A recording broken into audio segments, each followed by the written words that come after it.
Hello. Hope your day's been good. For plenty of reasons, my day's been pretty fantastic. And part of it is going to be finally getting back to doing another match analysis again. I've been holding off on this one, not completely intentionally. A lot of factors kept kicking in, but we're finally talking about the Japan playoffs. Go1 versus Kazunoko. This match was sick. And on top of that, this is our first offline match we're talking about, so that's interesting.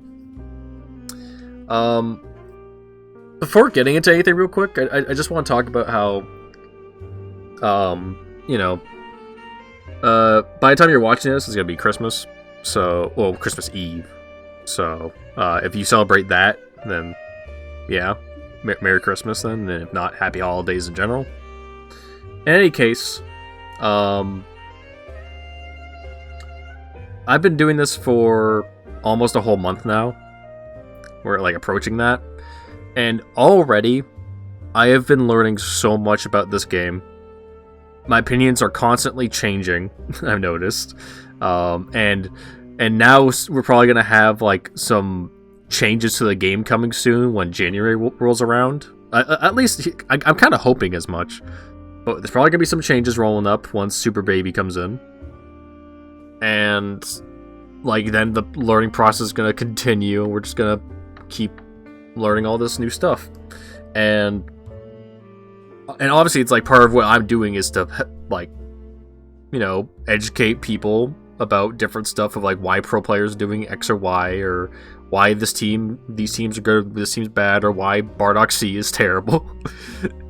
That was a good time. But yeah, like, it's not like I've been doing this for so long, it's like beyond nostalgic, but I'm just saying, like, just from the little bit I've done this, I'm already extremely happy with how things are going, and I'm really excited to just try to keep this going. And I'm really grateful that I can do this. And I've only I don't get many comments. I think I've only received 2 total. But there was one comment that was genuinely really nice from a few videos back. And if you're still here watching, thank you. Thank you so much. And honestly, just a preemptive thank you for watching, and I'm hoping that maybe this year hasn't been great for you. For most of us, it hasn't, but hopefully it will wrap up as best as it can. Back to the match, though. So, as usual, let's talk about the teams. So, Go1 is running Kid Buu C, UI Goku A, and GT Goku A. Oh boy. Okay, so it's once again, it's very hard to really talk about a lot of these characters without just repeating a lot of the obvious when it comes to how they are. Like, Kid Buu, just super solid in so many ways, and only has very specific weaknesses. If you kind of like hover right over him, he doesn't really have any specific ways to deal with that, and it's not like he has any like crazy defensive options. He's got some decent stuff like out of Snap, like or not out of Snap, out of Dragon Rush tech, but like there are plenty of characters that can like beat him out in that sense, and also no invincible like DP or anything. Like the only thing he can really do is bust out level 3, and that's often not reliable. But Go1 has this covered pretty well with UI Goku's A assist, which is DP, so that's an invulnerable option he can use, so he can like do a whole bunch of stuff with that. Like on defense, he can reflect and then call Goku and maybe use that in some sort of way, or more commonly, which you're going to see a lot of in this, run up, block, and call UI Goku or a DP assist, because there's a few here, and I'll talk about those in a second. And And it also kind of helps with like the hovering over him part because of like the upward hitbox, but the main thing that helps him out with that specific aspect and allows him to really abuse Kid Buu's ground game is GT Gokue, the angled beam, like upward. Very good stuff. Like Kid Buu, any of his weaknesses are covered. And then if you have UI Goku in, like, yes, it's a bit crazy that you have Kid Buu's beam assist and then GT as well, so you have 2 beams. It's a bit crazy, but I still think it's very good. Like, at that point, it kind of becomes like a sort of guessing game. Like, obviously, like, you can base it off like the picture that pops up or like a sound cue of some kind, but usually in the moment, you're kind of just like guessing on which assist comes out in the moment. So, or like trying to react to whichever thing comes out. And a lot of people default to jumping against assists, and if you have GT Goku on your team, you just can't rely on just doing that every time. Because now it's like, okay, if I jump, it could be the angled beam, and then I have to either block or get hit by it, and that's not good. Or if I stay grounded, the grounded beam might hit me, and that's not good. And on top of that, UI Goku himself can cover both options with either 2S or 5S. And if he hits you with either, he can lead into something that he can vanish off of, it will jail you, and now it's Goichi's turn completely. And then you have the aspect of all of these characters can be played on anchor, so if nothing's going well for Goichi and it's like he's only got 1 character left, he can make a solo comeback with like any of these characters. I feel like the weakest in this aspect is Kid Buu, but it's still possible. It's definitely still possible. I say the only like weakness of this team is really just there's no absurd strength of any kind. It's just very solid, and it doesn't have some crazy mega damaging combos. Like, I mean, like GT can kind of do that if he has all the meter in the world. Like, if you give GT Goku 6 meter, you're dying. Like, that's just facts. But besides that, like, you don't have some crazy like big damage wombo combos or maybe even TODs. And like you don't have some like crazy big like gimmicks. Like, you're just a really solid and like just good in every aspect you can think of when any character's out here. So Goichi's has like the most safe team. Like I like to say like his team has insurance, you know? It's like so things are going wrong, that's okay. You got GT, you got UI, you got Kid Buu, any of them could help you, you know? So I like Goichi's team, it's very safe. But if we flip over to Kazunoko, he has a very different kind of team, which seems weird because, like, you know, oh, well, Go Tank C, that's a beam. It has UI Goku there, you know, it's like, this seems very similar in a lot of ways, but let me break something down here. Having Master Roshi B assist on, Anchor is a very big risk reward. There's a big reward, like, again, it's in both aspects. The reward is you have B assist for as long as you can get him. Like, he will be the last character, so UI Goku and Gotenks can use B assist as much as possible, which usually I don't feel like is, like, the biggest reason to keep a character on Anchor. But with how good Roshi's B assist is, you might as well.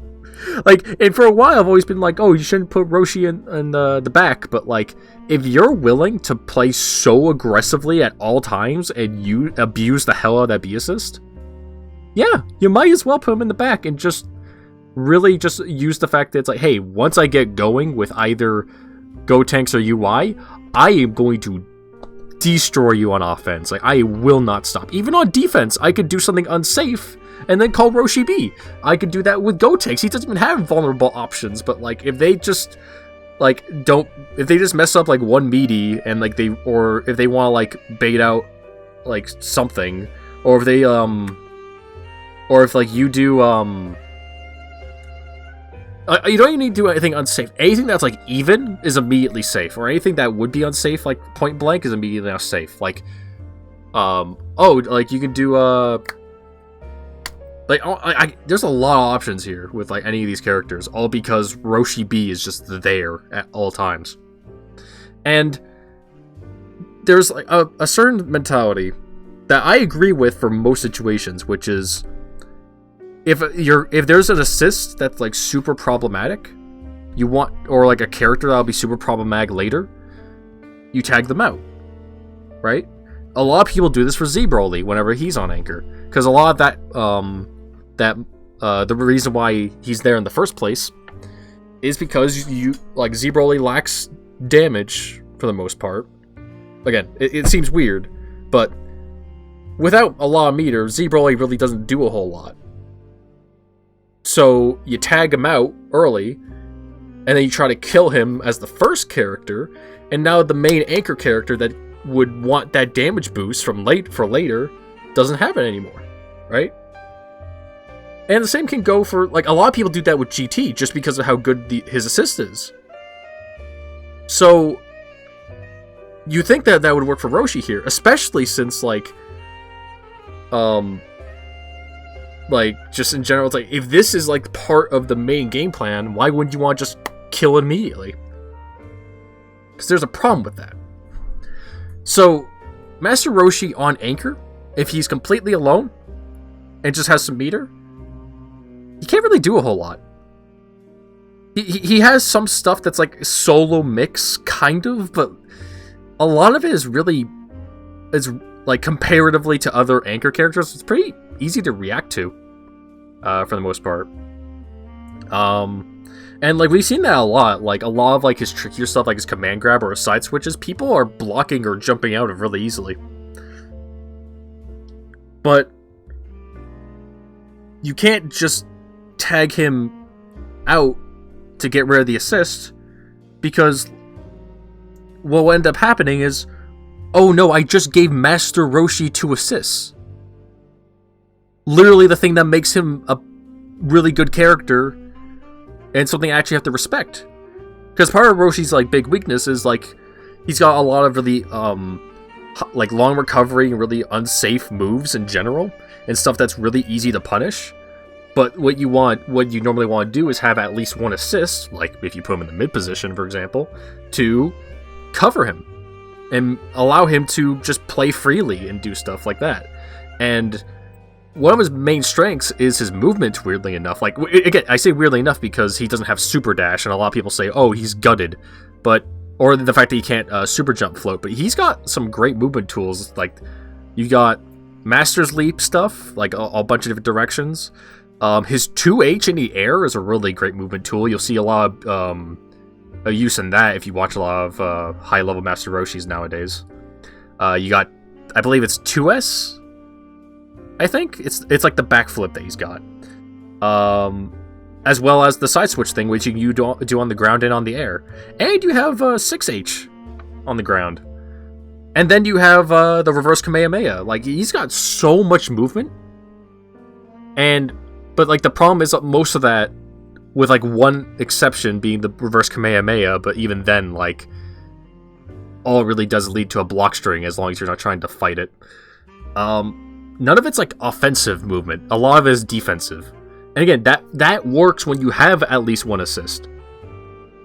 So you want to leave Master Roshi as the last character, but if he is going to be the last character and he's going to stay there the whole game, you now have to deal with the best assist like in the game all the way until you kill those two characters.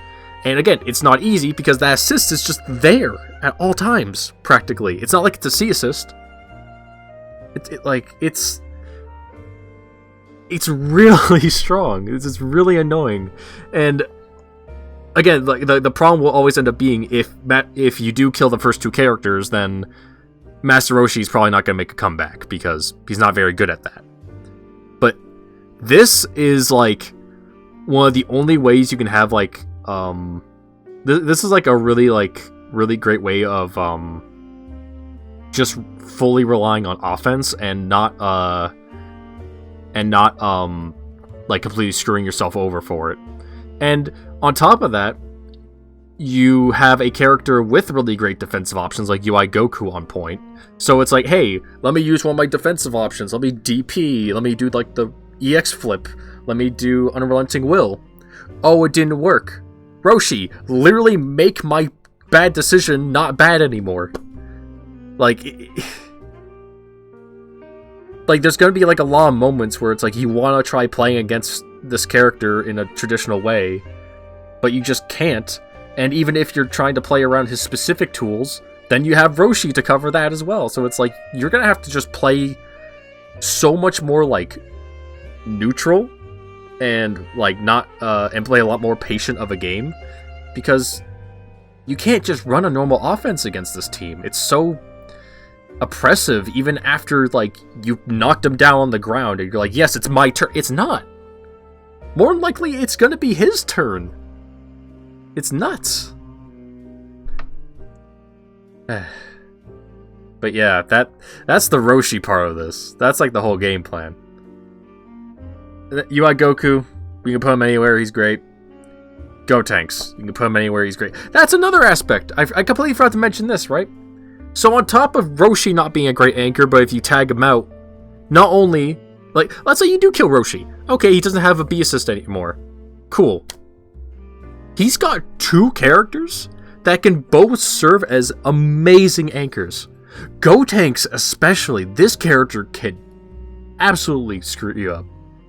Like, he's got amazing, like, again, they're harder combos, but like, if you get them down, they will just destroy you in Limit Break. And he can provide himself his own Oki with the Ghost summon for his level 1 super. So it's not like he's just completely screwed out of assist either, or like has like worse Oki than the other characters, because he just makes it up for himself. And it's like, oh well, you need meter. You're given 1 bar of meter for being the last character. It's nuts. And then you also have UI Goku, where it's like, oh well, his weakness is, and like he doesn't have that many weaknesses, but like one of the few things he does kind of struggle with is like, he does want some meteor to kind of get going, which is why people usually put him on a mid or anchor. But if, like, let's say they try to deal with the Roshi assist, they kill Roshi, and then they kill Gotenks. Now it's UI Goku anchor, and now he's got meter to work with, like he wants. So like, you have to deal with the most annoying crap in the world, dealing with Roshi B, along with like Gotenks and UI.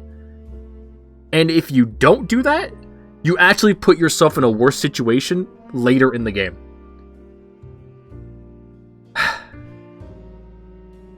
And again, if you asked me about this, like, a month ago, I would have told you, what's Kazunoko doing? Why is he doing this? This is a terrible decision. But, like, I'm way more educated now. I can understand this. And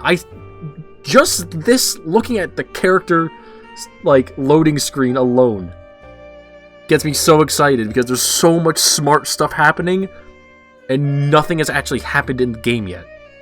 It's insane. I love this game. I wish I banned that code. I hope you can tell how passionate I am about this game. I love it, man. So yeah, now you get the game plans. Now you get what's the strengths the teams are. We can get into this. Now, if you're new here, we tend to talk about round start. Now, sometimes I do it from a round-to-round basis. Sometimes I do it for a few rounds. But recently, I usually talk about it within the first round, and then I just say, just stick with it for the rest of it, you know? Because there's a lot of characters that are on point that have an absolutely absurd amount of options. This is a prime example of that. Kid Buu has a whole bunch of great offensive options, while UI Goku has a good mix of both, but mainly defensive options. So Kid Buu can do like 1, 2, or 3M, so he can cover the ground really well with just that, and it'll be a medium starter, so you definitely don't want to deal with that. If you try just doing normal jump backdash, he can snipe you with Ki Blast. If you try to jump like all the way up, then then you're starting to cover some of the weaknesses of the character, but then one of the assists could potentially clip you, so playing aggressive there is probably not going to be the best bet. And even if he doesn't bother with an assist, he can do a full-on call-out and do anti-air command grab. If he wants to go a bit more crazy with it, he can probably do, like... I mean, if it were me, I'd do, like, 5M, just because I'm a troll like that, but you can probably, like, jump... Actually, I'll talk about that part in a second, but... pretty much, like, there's a whole bunch of different angles that Goichi can cover with Kid Buu from, like, all these different ranges. However, Kazunoko has 6H. That is a tool you have to respect immediately. 6H is his counter, his meterless counter. If he uses that, then if he gets hit, he just warps right over to Kid Buu. So obviously, just trying to hit him immediately is going to be a bit risky. But let's say he tries to wait for that and call it out. He can call one of his assists to cover him in case the counter doesn't work, so you can't just like, oh, here I go to punish the counter. Wait, there's a beam assist from Go Tanks, or there's like, if I'm trying to run up on you, and like, and you tend to notice that, call a DP assist. It's like that alone is already a really scary option. You also have like again, like the DP they has Rising Heat. Now if you play defensively and try to move back, jump backdash can get sniped by 5S. Backdash can get sniped by 5S. If you try to like kind of like jump up fairly high, like just normally, just do a neutral jump, or even like a backwards jump, you can do what's it called? You can do 2S and then 5S, and as he's doing the 5S, you can call Go Tanks. So now you're locked down. He runs up on you. It's his turn. Like there's a lot that these characters can do, and I can. There's probably stuff that I'm not even remembering that they can do. It's absurd. So, and it's funny, because I think what you're going to end up seeing a lot of, and I can't remember how the round starts go every time, but just judging from how the characters are, when you are given a plethora of options like that, you usually want to go with like the safest one. And on both sides, because of how powerful that is, how powerful they can be, they're probably just going to just jump backdash, or just jump, or like super jump, and just hover, and just see what their opponents are going to try to do. And that might end up with just both of them jumping all the way back, and then just like eventually they're just gonna be like, oh well, okay, well you don't have any meter to confirm stuff from full screen, so I'm just gonna throw a bunch of stuff at you, and whoever gets hit first probably is not gonna be that big of a deal. But basically it'll actually come down to whoever like straight up blocks something first, because like if you block something, then obviously you're in block stun. And now it's a lot easier for them to just run up on you and go for and go take their turn. So expect that for the round starts from here on.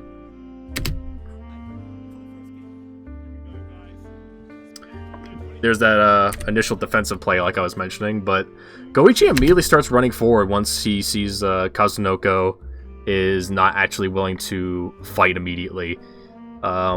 He's definitely respecting the more aggressive options that Kid Buu has. Tries using GT Goku A here to try to clip him, but he does save his jump, so he can like just barely hover over that. Goichi tries to keep his turn by like throwing a few jabs, but it doesn't quite get him fully locked down. Tries again, still doesn't work. A lot of talking. I missed this. Alright, well...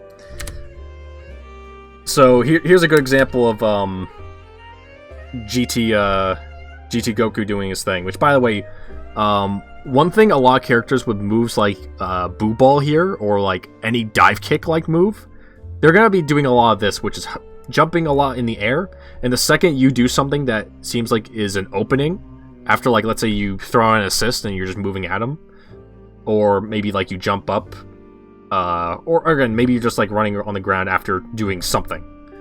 They'll probably try to do their dive kick, or in this case, their boo ball, and then either hit you and then call an assist to make a combo happen, or hit you and then you block it, call an assist, and now you're in a block string. Did I say block string twice or combo before? Point is, like, you get it. Combo or block string. Point is, these moves after, and then you call an assist, and then you're locked down. It's Goichi's turn now. He does have UI Goku A here, so he might try to go for Super Dash mix, which we're kind of starting to see the start of here.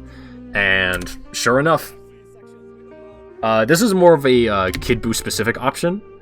So a lot of people don't really go for Super Dash mix whenever you have a really like high pushback assist here. But Goichi lets the pushback happen and goes for 2M, because Kid Buu is one of the few characters that has very long range grounded normals. And ends up working for him. It's a medium starter, so it's going to deal an absolutely crazy amount of damage for just a solo combo. Which, like, some people might say that's, like, not that bad, but usually this does about, like, 32,000, or, like, 32% for better reference, but, like, this did about, like, 45, like, or, like, 40, something like that. I think that's, like, 45, yeah. Tries to cover up tech, and ends up working, and we're gonna see an early spark. And we're gonna be seeing a lot of that this time. And, frankly, like, I say this time, but that's usually kind of how you want to go about using spark with Dragon Ball fighters. But with Kazunoko's team specifically, it's actually more important than ever, because his whole game plan is making sure UI Goku and Gotenks are as alive as they can be. He does not want these characters to just die, and then suddenly his game plan kind of falls apart, because he doesn't want to lose out on Roshi assist, or have his team get whittled down too quickly, and then suddenly, hey, look, I have three characters against your solo Master Roshi. Oh, but it's solo Master Roshi with Spark? It still doesn't mean anything. Like, yeah, it's rough. But yeah, Kazunoko is definitely not gonna want to spend any time being on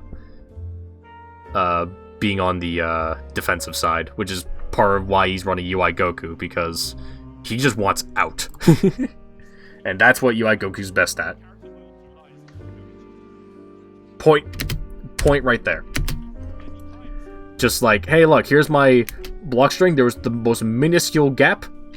I DP out, and now I could get a potential combo on you. And since Kazunoko is still in sparking, he can actually confirm this happy birthday combo, which means he's got both characters and deal a pretty good chunk of damage to both.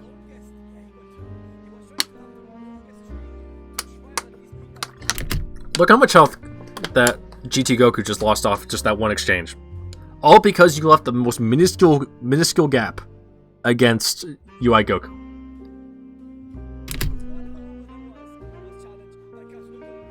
That was a good air tear, by the way.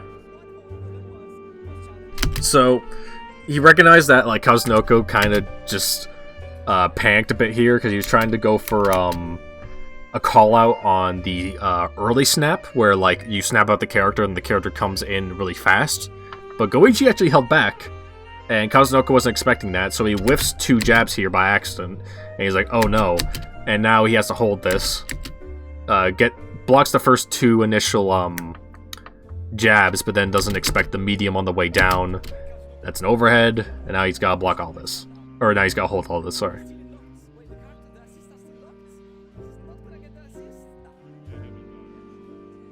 Definitely want to get GT Goku out of there, since he's very low health, and that's your character, that's your intended anchor, so you definitely don't want them just being there. And Kid Buu is also still regenerating health, so you might as well get the guy that doesn't need to regen or anything. Expect to see this a lot, by the way. Flip with an assist is going to be like UI Goku's main game plan on offense. And unfortunately, excuse me, Goichi is running, since Goichi is running a C assist, and actually both these guys are running a C assist, it's going to be a lot more predictable to see the flips coming, because the normal way you do it is like just as you're about to do the flip, you call it the assist. But if you do that with a C assist, the assist actually has a longer startup compared to other assists, so you can't quite get the same reliable like way of like kind of scaring them into just sitting there and blocking it, or like making it really like a true string, so they can just get out for free. And also Goichi tried going for the command grab, which is probably why he called why he ended up calling Kid Buu at like the later time as opposed to like an earlier time, so you can make sure you can lock him down with the beam. But again, Kazunoko can see that coming and just be like, yeah, I can just react to the really late C assist and get myself out of there. Now let's talk about something special with Master Roshi specifically. So whenever you tag a character out, if you've noticed, they super dash. They fly at you. Now, every character except for Master Roshi has a traditional super dash. With Master Roshi, he doesn't have like a tracking one. Well, with the exception of obviously raw tag or guard cancel. But the thing that's supposed to be the benefit is the fact that it's a bit faster than the other ones. So doing raw tag with Roshi is actually like a really good way to just like shock people out of nowhere, because like they might be expecting the raw tag, but because it's so fast, they can end up getting just hit by it, because like they might just panic, be like, oh right, that the character's here now, I have to hit them, and then they 2H way too late.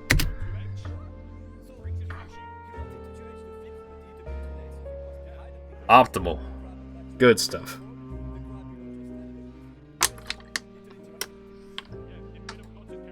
Gets GT back in. Block string, the low. That was unfortunate. I'll talk about that in a second. But yeah.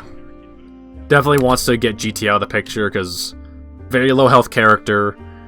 Basically one touch kill if he actually does get a hit here, and again, that's like one of the big anchor characters of the team.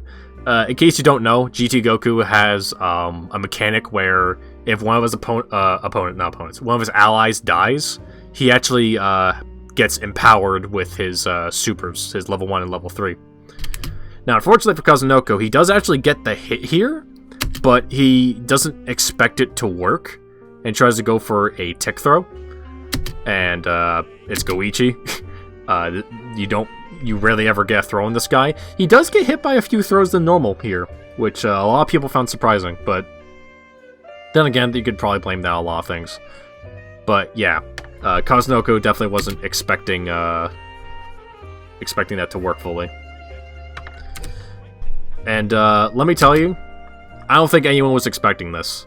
Mainly because Kazunoko is still like waiting for his assist to come back. So, Goichi is probably thinking to himself, oh, well, he's not going to do anything super unsafe out of nowhere. He's just going to hold back and, like, just play safe and do his movement options just so then his assist can come back, or maybe tag one of his buddies out. So I'm going to jump at him. Anti-air. Thundershock surprise. This is a very punishable move if he doesn't call the jump. But he does, and this should be a kill.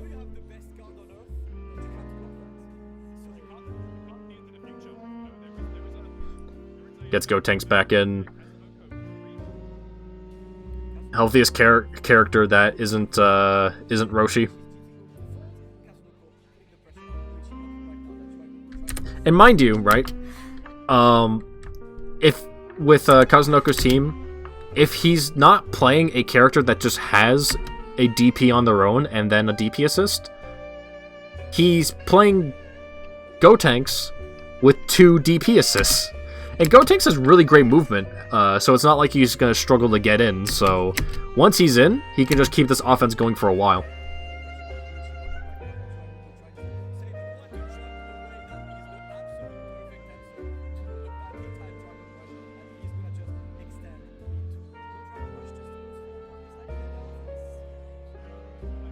Hmm.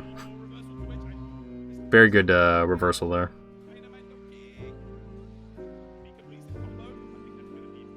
Look at this combo, dude. He's dead. Like, gosh, this character's nuts.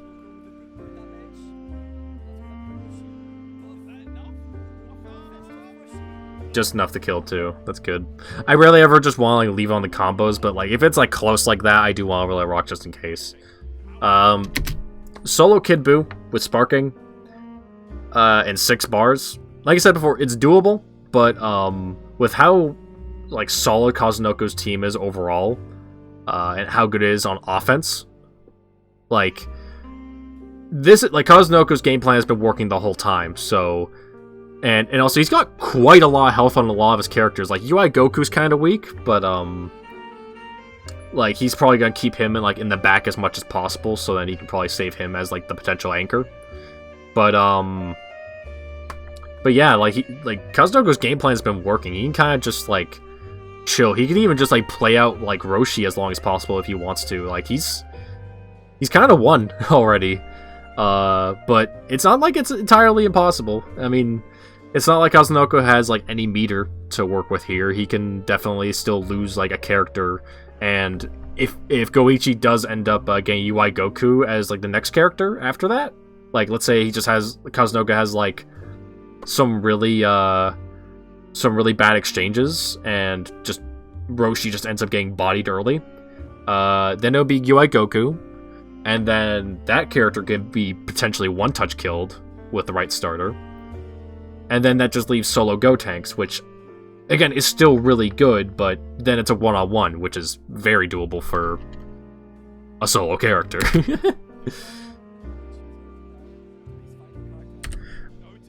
Small thing I want to point out here, I like that once Goichi recognized, hey, he just jumped at me, and like he's within jab range, let me just take my turn now, and so he does. Unfortunately, he doesn't believe that the 2M would work because he keeps staggering, so now it's Kazunoko's turn. Good air tear. Calling the jump. A lot of I'm not sure like exactly why this ends up being the case, but something you'll see with a lot of Japanese players, which by the way, I'll talk about this in a second, but something you'll see with a lot of Japanese players is they'll end up like jumping or super dashing on defense to avoid situations a lot, and sometimes they'll end up getting called out mid-match, and they'll get like you'll see both players jump like at the same time, and then whoever was on defense gets air teared.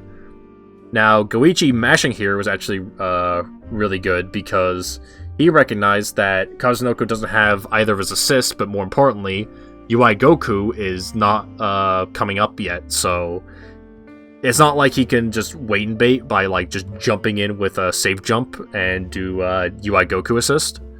So if Kazunoko doesn't like get a perfect meaty going here, Goichi can just mash, and so he does. By the way, I think this match is about to cut out soon, because the stream did mess up in the middle of the match before. I'm not sure whether they fixed that with the video yet, or if we just won't have the rest of the match, but if it does end up just skipping ahead to the next match, I can tell you what the results are, because I have seen what happened.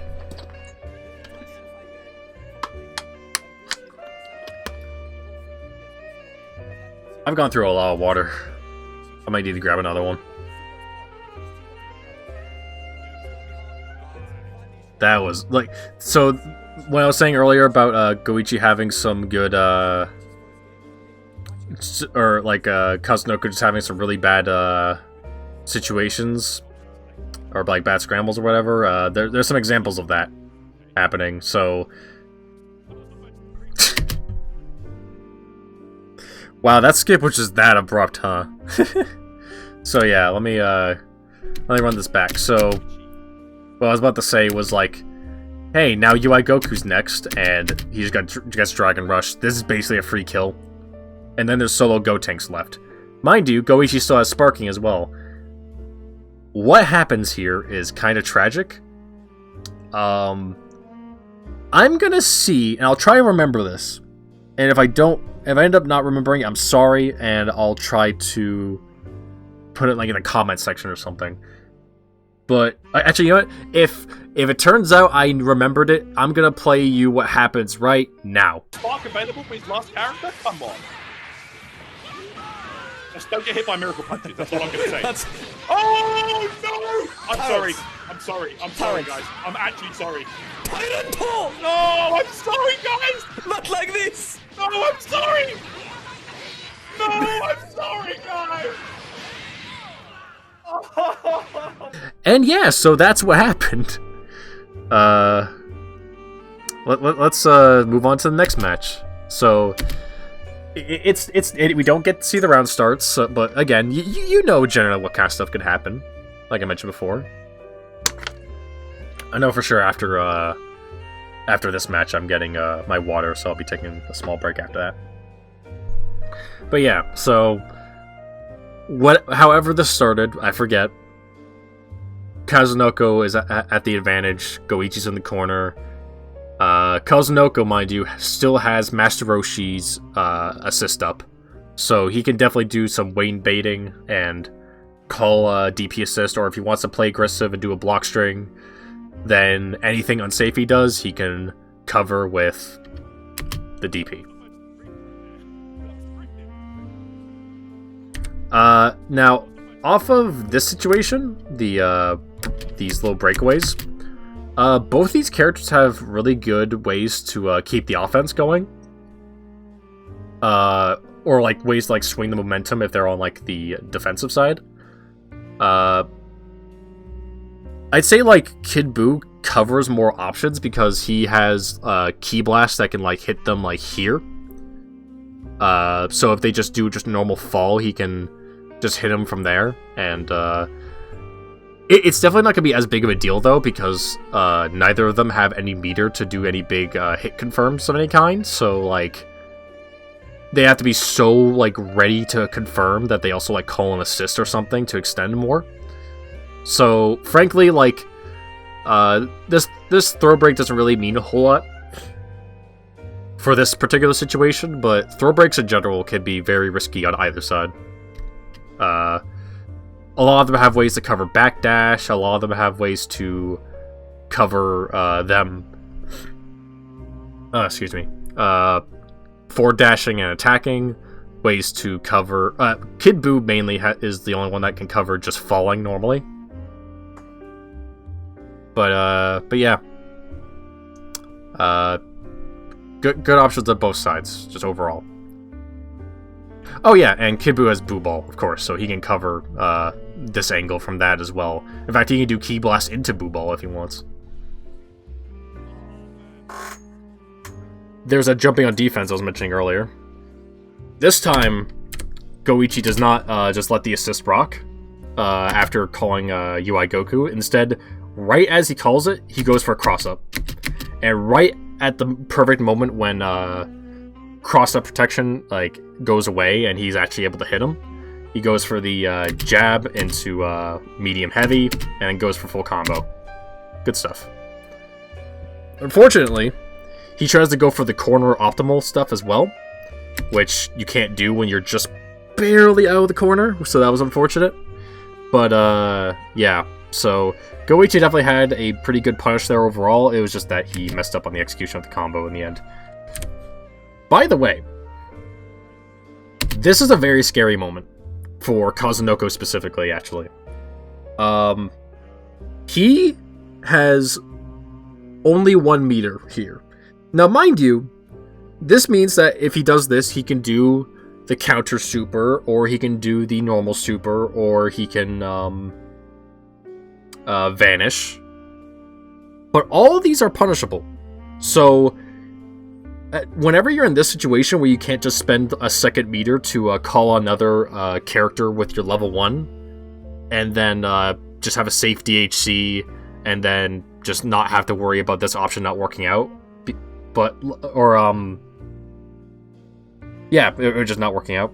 But basically, because he doesn't have another meter to spend, every other option he does here is punishable, including just doing nothing. But most people do something after this.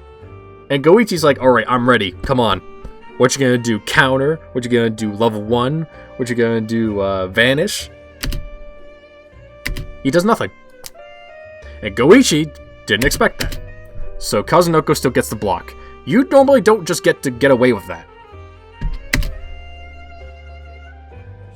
Now, of course, he gets grabbed after, but that was still very good from Kazunoko. Very unexpected. Once again, Goichi trying to go for like a bit more of an optimal play here, but not quite getting it. He tried going for like beam into, I assume a super of some kind because he wanted to. I think he probably wanted to go for like at least level 3, maybe. But, like I don't really know what he wanted to get from that beam. But point is, he wanted to finish that combo with like as much damage as he could, and didn't quite get it. Kazunoko, recognizing that, goes for a combo. Big stuff.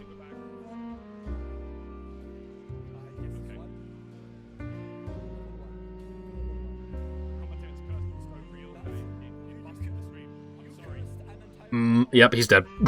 So, remember I mentioned about these machine gun punches? So, in case you don't remember what they are, that's what the move looks like. So, he's dead here. Now, again, you usually need to confirm with a bar meter. But now, I think the reason why he spends 2 here is I think something with the glitch has to do with doing 2 in a sequence. I might be wrong on that. Like, maybe Kazunoko just wanted to go for as much damage as possible and thought he had more meter. But, in any case, the only way he could actually continue this combo was to spark here, which is actually kind of unfortunate for Kazunoko, but in the end, spending a resource to get a kill is still valuable. Or still good, sorry. It's still the right decision. But yeah, like, just that much damage off of just, like, those few hits, you can imagine what could have happened. And that is if you didn't see the clip earlier. Good air to here, by the way. One big weakness of Gotenks is not the best air-to-air buttons. When he's, like, right in your face about it, like, in the corner, it's pretty good, because, like, they're multi-hitting.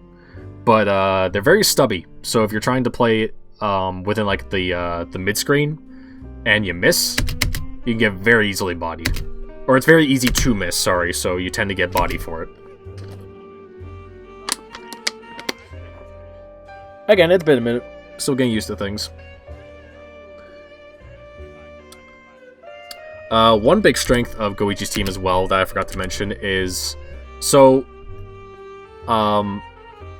GT Goku and UI Goku both have side-switching level 3s, meaning whatever side you're on, you go to the other side by the end of it.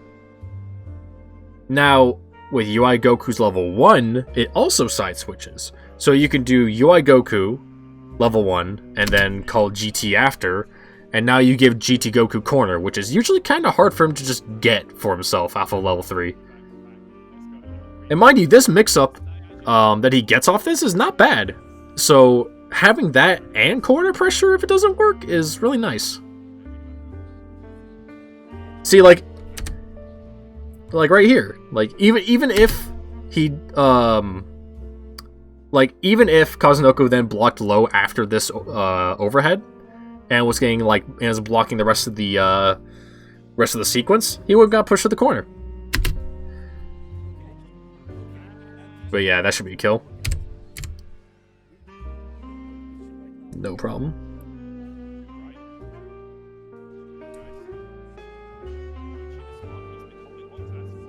And yep. Now, mind you, I feel like this was a bit of a strange choice for Kazunoko, because it's not like Goichi has any other like assists to worry about here. It's just GT, so if you see an assist call, it's just going to be the angled beam. But I guess he's still just used to the idea of just jumping the assists, so has to block the GT assist. And now it's Goichi's turn.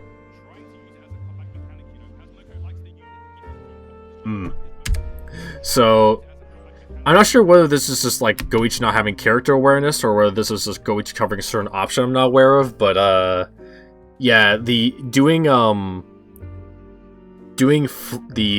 flip into the light attack, where it's like the double punch that you see here. If you do the key blast, it pushes them too far back to make it connect, as you see. So I'm not sure if there's a specific option that's supposed to cover, but it didn't quite work out. That was double overhead.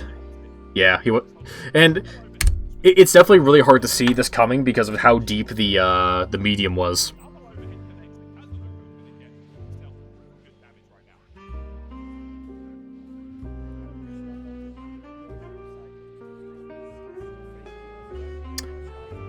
Without even trying to just see like what he's doing, he just sparks anyway. He doesn't even want to risk it. Which I definitely feel like you definitely could have potentially just waited for at least one more attack here just to see if there was gonna be any more to it, because like Goichi's pretty good at teching those dragon rushes, so I think he could have not even needed to use spark there, but you might as well. This is one thing that's really good to do with GT assist, is if you see them jump in the air, just vanish and immediately call the assist, because usually they'll just tend to like float right there, and if they don't and they try like backdashing or something, then you can hit them yourself, but they'll just basically fly right into the assist and then you can start your turn again. There's DP. Yep, it's not gonna be much damage because of spark, but he gets corner pressure now. And this was a funny situation. So Kazunoko tries to go for DP to cover the ground and does jumping light to cover an up tech. And Goichi decides to do DP here. Kazunoko has just enough time to block, and Goichi doesn't get affected by the assist, so then they go back into mid-screen.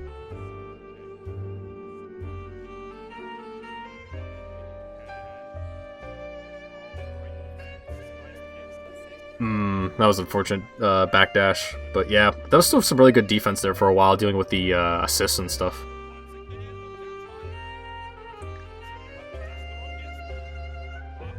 I'm kind of shocked this worked. I don't think anyone was expecting that. Dragon Rush working out.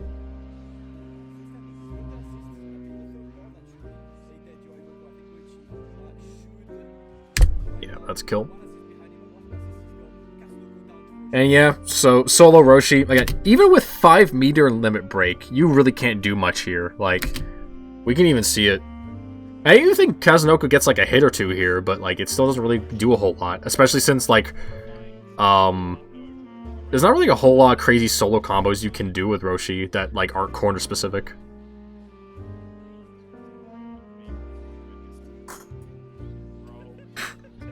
I'll definitely say that's an interesting choice for after DP. Usually most people tend to like vanish or something. And yeah, that's death. Yeah. That like again, this is like the big flaw with Kazunoko's team and his whole game plan is like, if they do commit to just killing your first 2 characters and it works out for them, you're just stuck with solo Roshi, and it's rough. So yeah. Now before I continue here, I need some water. So I'll be back in just a second. I'll just cut right back to it. And I'm back. And hopefully my cat won't be too much of a distraction for me. Basically anytime I get up to do anything, she always follows me, and it's just like, oh, it's time to pay attention to me forever.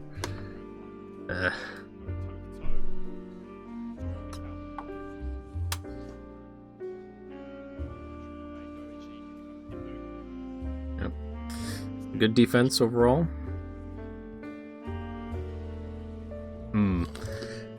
So this is pretty good.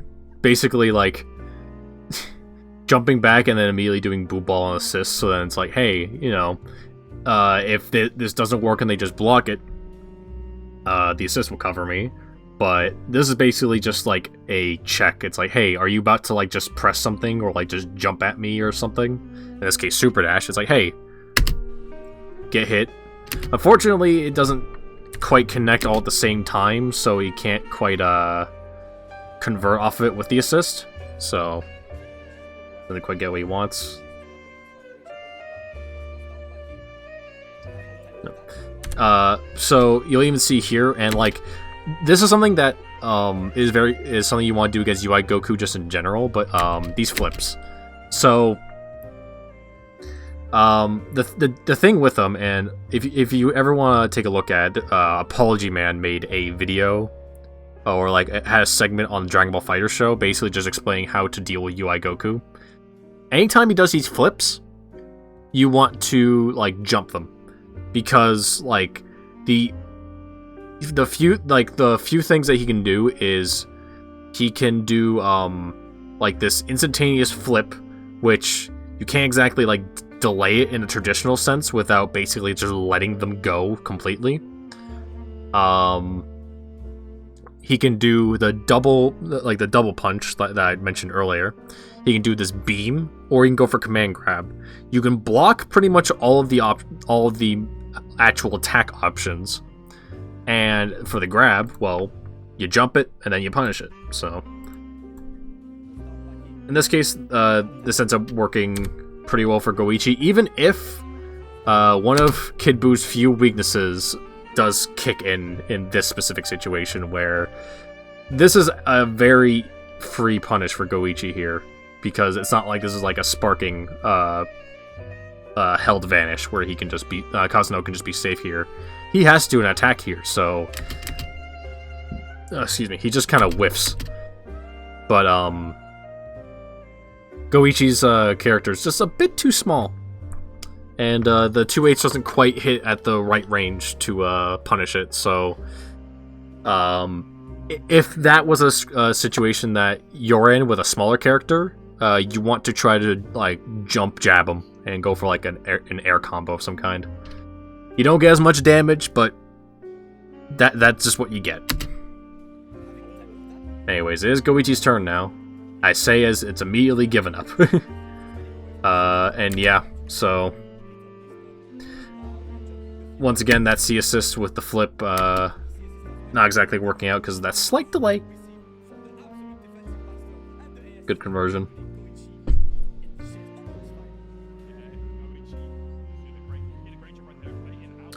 So normally you don't like just do that. Like normally you kind of want to try to go for like either just letting them get knocked down like this, or just go for something like a level 3 for the knockdown.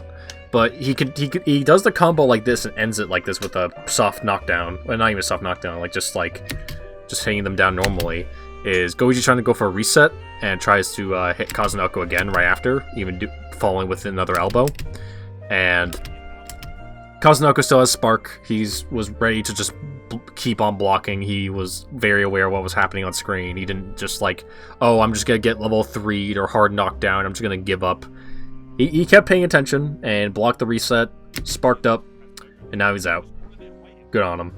Speaking of good things, that was a pretty sick air-to-air, and a really good place to do it, because Goichi is still like up in the corner, so not only was Kazunoko probably not expecting an air-to-air, so he probably still decided to go on the offensive there, but also because it's Kid Buu, and there's a few characters that can do this, but Kid Buu is one of the prominent ones.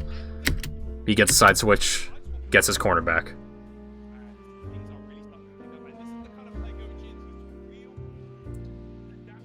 Yep. Gonna kind of make up for the lack of damage from that combo with a level 3, as well as getting just a better Oki setup. Pretty much one-touch kill here for Goichi, especially off of that starter. Oh boy.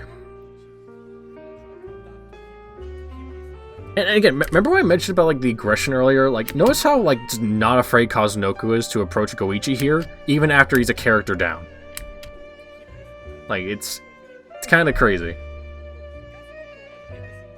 Blocking the staggers, but Didn't quite respect the really DP assist call, probably because he was just thinking to himself, oh well, that was very late. I could probably just hit him here, but forgot it's a DP assist. That, or just really wasn't expecting that specific turn of events to happen. That was unfortunate. So, I guess this was a way you can bait out an anti-air of some kind, because you're doing something that looks like a traditional, not real safe jump, but then you're turning it into a really fast air attack that ends up potentially leading to a combo. But because he called these, now actually I'm not exactly sure how this happened, if I'm frank, because he does this. And it's not like Gotenks gets hit by the assist here, just Goichi just wasn't expecting it to hit, which I'm kind of shocked, because he kind of did everything to set up the situation where it's oh, well, this is going to absolutely work, and then just kind of didn't.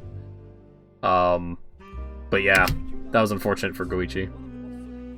That was a really smart play, though. He just didn't believe in it, which is unfortunate to see. Kazunoko taking the corner back, and Ghost Oki time. Empty jump low. Yep, extending the combo with the Ghost. Even more extension with Roshi.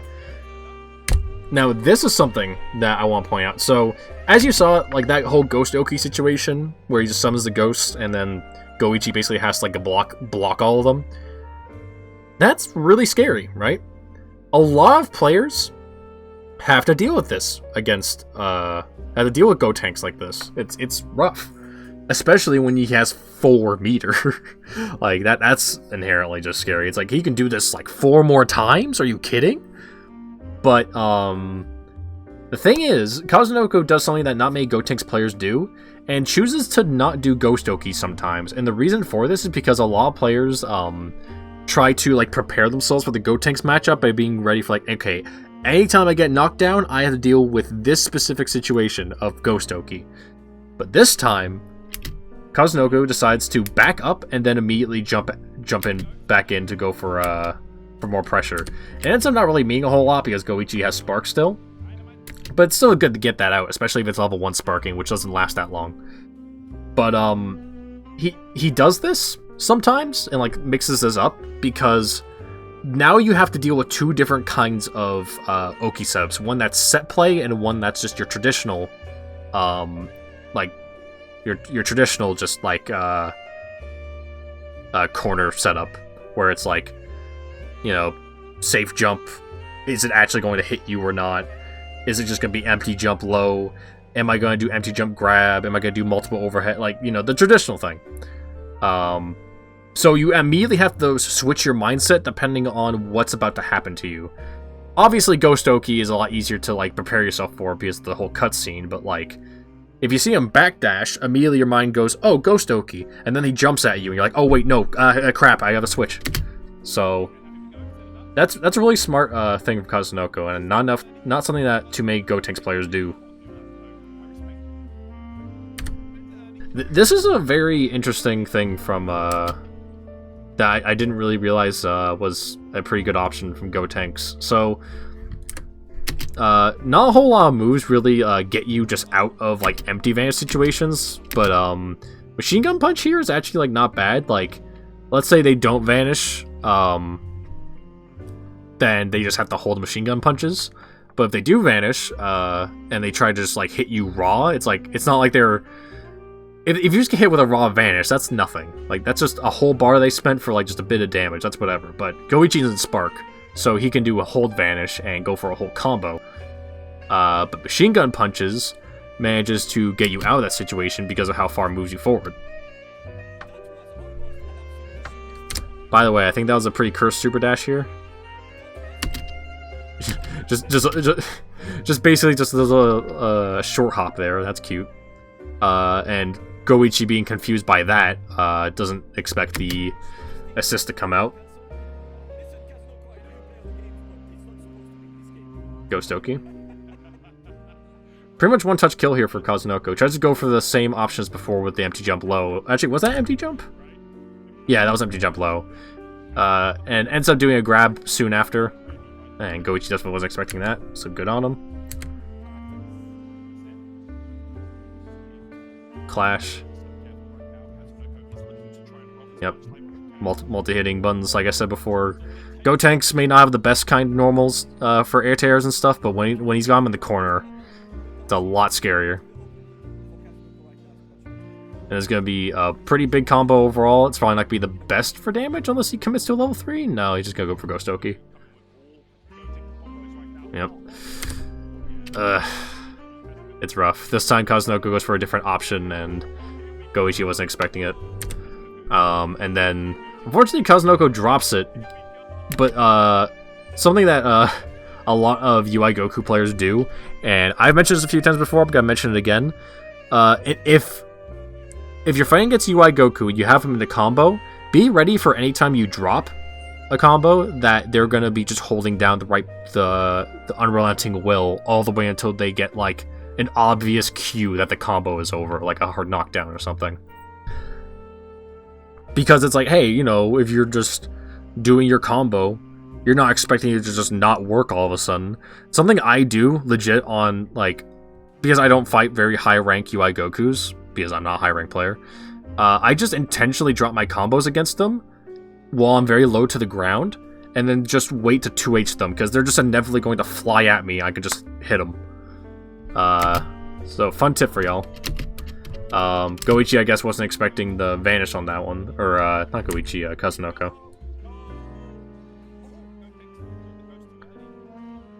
Getting GT out so then he can have UI Goku regenerate some health, but he gets hit still. Now he still has to deal with not as good Ghost Oki, but it eventually worked out.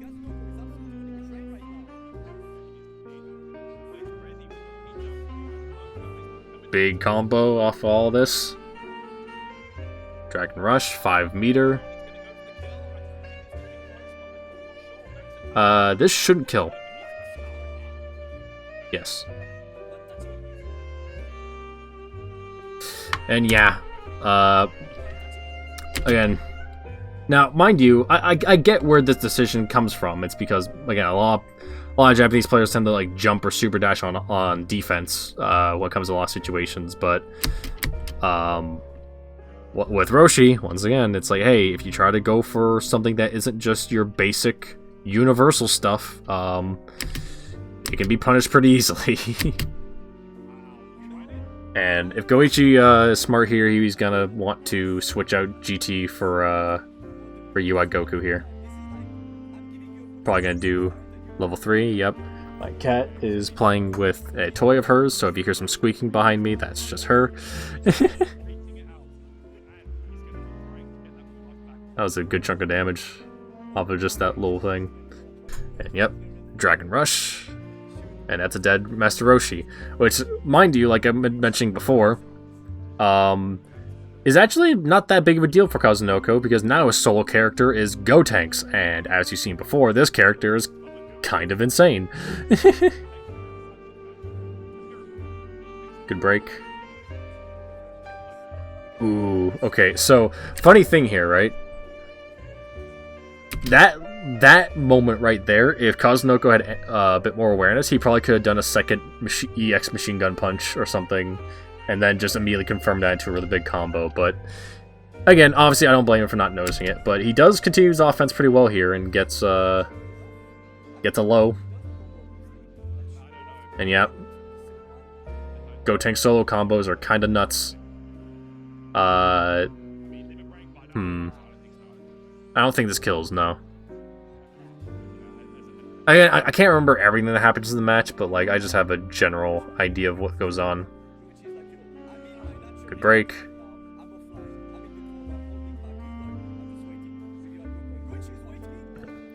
Goichi not expecting the jump in into a very delayed low. I guess he's like trying to mash out with something, but not quite getting it. This was pretty good. So obviously, like, that wasn't really gonna lead into like a whole combo unless you vanish. So, bless you, Chewy. Cat just sneezed. So yeah, basically goes for a call out for just down teching and gets him the Dragon Rush. Good stuff. look away for a second, sorry. Goichi, oh my gosh. So, Goichi tries to continue taking his turn here, and ends up being, like, pretty alright, but he ends up going for another jump here, which initially some people might see as a mistake, and Kazunoko probably wasn't even expecting it, but as it turns out, Goichi has just enough space to squeeze himself in here and get a cross-up. And he can get a side switch here because it's Kid Buu. So it's like, that's like a really good situation for him. I'm not sure whether he intended for that. Oh my... I did not remember this being a thing that he did. He goes for a multiple ki blast here, and right as he does, realizes he's on the wrong side and confirms the rest of the combo with a vanish. That's godlike. And he gets to keep the knockdown with the anti-air grab. This was so good. Go Ichi. Mad lad. And then gets DP'd. There's something so funny about a player doing something so smart, so cool, and then just me flip, me win. And yeah, gets to keep corner now. You gotta love fighting games. 75% smart, 25% dumb. That's how you gotta play. Good reflect. Good mash. Understanding that, once again, Kazunoko doesn't have any assist, and last time he mashed again... I'll talk about this in a second, but yeah, last time he mashed against him again when Kazunoko didn't have any assist up, it worked out, because he tried doing something that wasn't, an airtight kind of string of some kind, so he just mashes out. Unfortunately, Goichi tries to go for more optimal stuff again, which... I think he could have killed without doing this. He might have been able to do something else, but in any case. Sorry, just... So I have a Discord message, but it's probably nothing. That was good. It's gonna get UI Goku out here. Get that blue chunk out, and... Okay, that was actually pretty good, but yeah. UI Goku is basically a one-touch kill situation there, but not many people try to DP off of snap situations, so that was interesting. Kazunoko doing a lot of small things that are very unexpected. But yeah, Goichi also has access to a DP Kazunoko, you gotta recognize that. If I'm honest, and I'm pretty sure Goichi was still able to call UI Goku here, because I don't think like that's limited to like assist or anything like that. Interesting choice to call GT Goku here. My best guess is like he's gonna try starting to kind of use Kazunoko's own game plan against him, of like using like the run up DP stuff. I mean, hey, there's held vanish DP. That was interesting.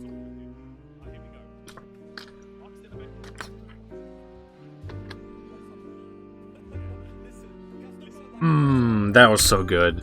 So, one thing about these beams, right? Very good. Look how much space this covers. Like, this is even a very a bit of a higher up beam, so you can't even, so like jumping it isn't always even the easiest thing. But one thing you want to do is once you realize that these beams, or the beam that they just shot out is not gonna hit you, you super dash like just after. Because it gives you just enough time to kind of follow the depletion of the beam right up to the point when they're hittable. And it works out just perfectly for him. And GT Goku in the corner can definitely get a pretty decent combo off this.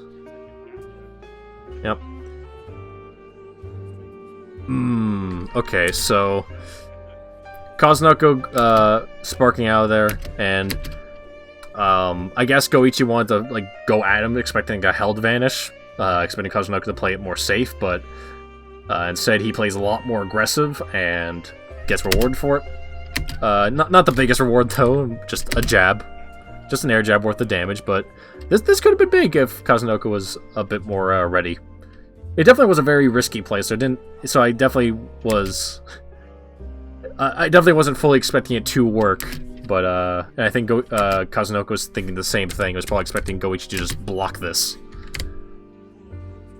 and then like run into like the Roshi assist, and that's how he's gonna try to get his next hit in. But yeah.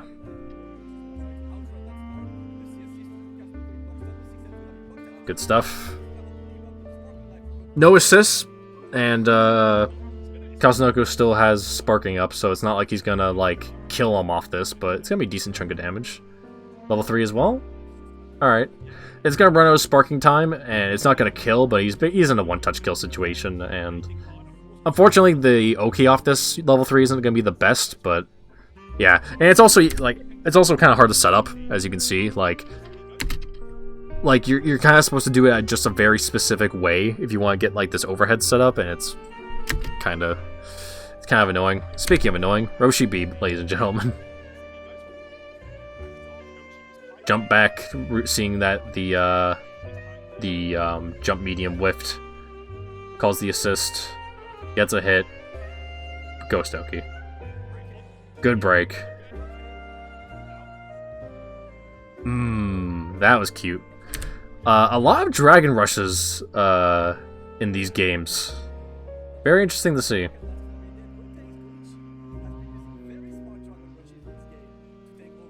And yeah, I can honestly probably just like skip ahead here because it's solo Roshi, but I mean, hey, if you want even more proof about solo Roshi, you know, here you go. If two characters didn't make it seem like Roshi probably couldn't do a whole lot on his own, here's 3 characters. We don't even need hard knockdowns. There's not a whole lot he can do here. Command grabbed. Goes for confirm.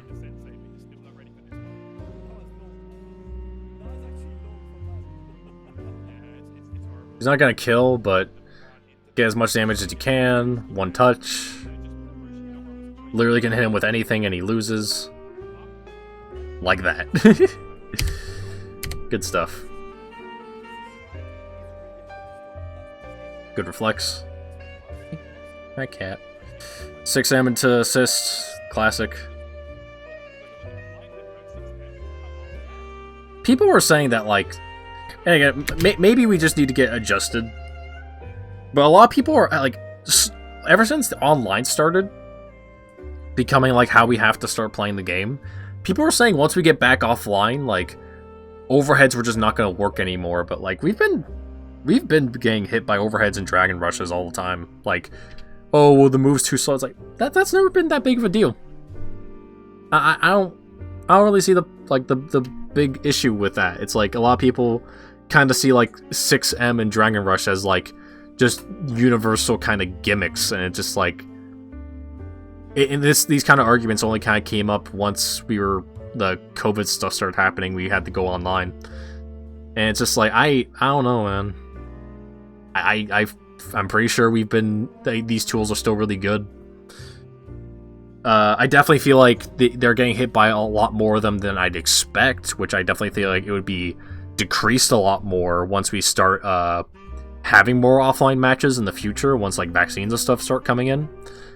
But it's not like they're like unusable tools unless you're playing on a 2-frame delay, like minimum. Like they're still good. Yeah. One thing I noticed from Kazunoko that's a bit of an issue is he doesn't really he doesn't really have like the best offense whenever he doesn't have like just Ghost Oki or an assist. He kind of just does a lot of like fake stuff, or like just kind of misses Oki setups, so yeah. Goichi is definitely not gonna just let that rock. I mean, we've seen that a lot of times, even like as anytime Goichi has mashed against Kazunoko on Wake Up, it's worked out for him. Optimal combo, because you're in the corner, you might as well go for it. Level 3. He is going to lose corner, but GG Goku still has a really good mix-up situation after this, so... And yeah, Kazunoko doesn't even want to hold on to that, he just wants to get out of that corner. Okay, so... Let me tell you about one of the scary things about sparking, which you might not even think about. If you get Happy Birthday'd, like this, whether you have low health or not doesn't matter anymore. Because now, Goichi here can do a really big combo, and you're constantly regenerating health on your first character. So now for the duration of the sparking, your character that's getting happy birthday, like the second one that was your assist, that character's just gonna be beaten up on for a while. And on top of that, by the time that character probably dies, your sparking runs out, and who knows, like, even if that character doesn't die, maybe your character will die. Like, and then once that happens, the giant blue health chunk is gonna go away, so... Yeah, Goichi can get a really giant punish off of this situation if he plays this right. Look at the HP melt. Okay, so I will say one thing.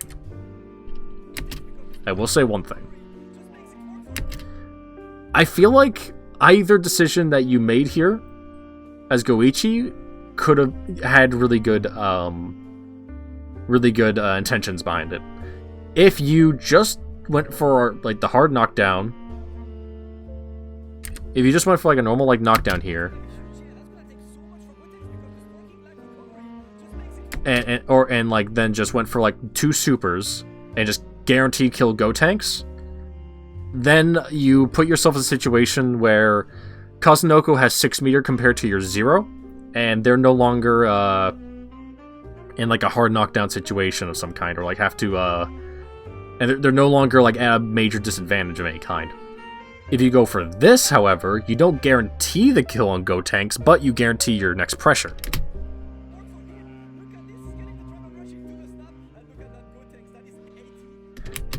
But even then, like, there is still an issue with that where, as you can see, it's not entirely guaranteed. But one thing you do at very least guarantee is now both these characters on one-touch kill, and what you're going to end up having here is, let's say you don't get the kill on both these characters, or like you don't get the kill on one, and Kazunoko now has to get Roshi out to save them. Well, now you have to deal with the Roshi, right?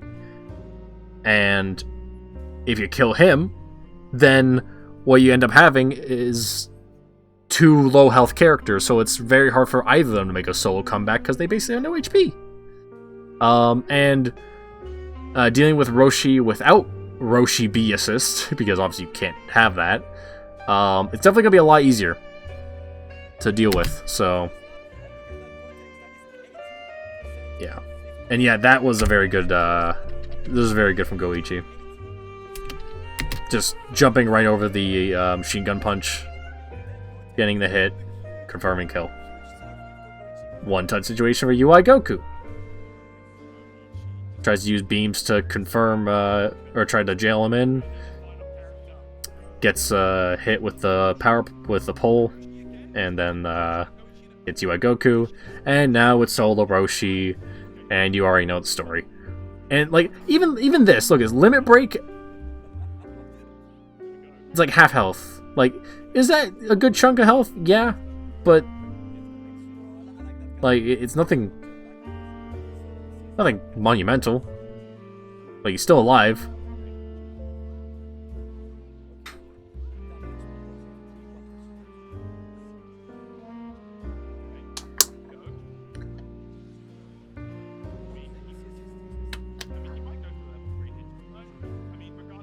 Yeah, you still at the very least have to respect DP.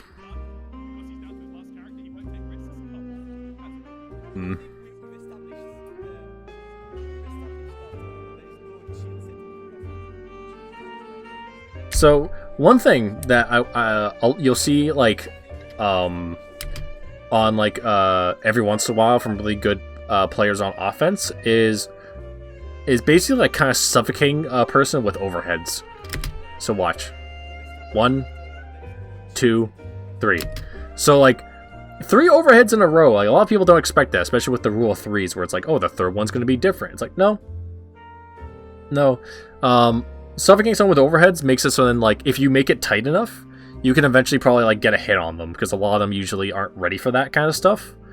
So throwing something like that in every once in a while is a really good way to eventually get like a hit in on offense, and it's a really good way to eventually win a traditional tournament set, which is best 2 out of 3. Unfortunately, Kazunoko doesn't confirm off that hit, but that was a very good idea from him. Guard cancel.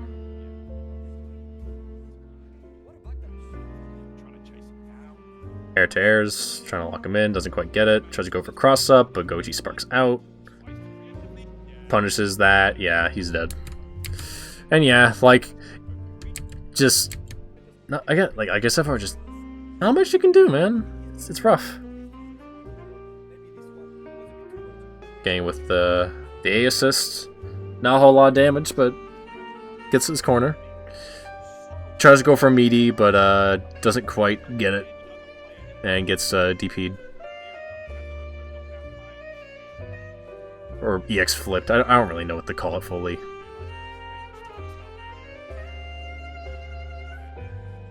Sparks out. Both sparkings are now gone. That was a pretty good air to air. That'll be a good chunk of damage because he's gonna extend it with an assist. Extending with both assists, which is interesting. Okay, so he does use both assists, but he does also end up switching out GT Goku, and now he gets the level 3 mix, and I guess he's going to try banking off that for a kill, which doesn't quite work out. And now we got Gotenks in, so then UI Goku can not be just a low health character in this situation.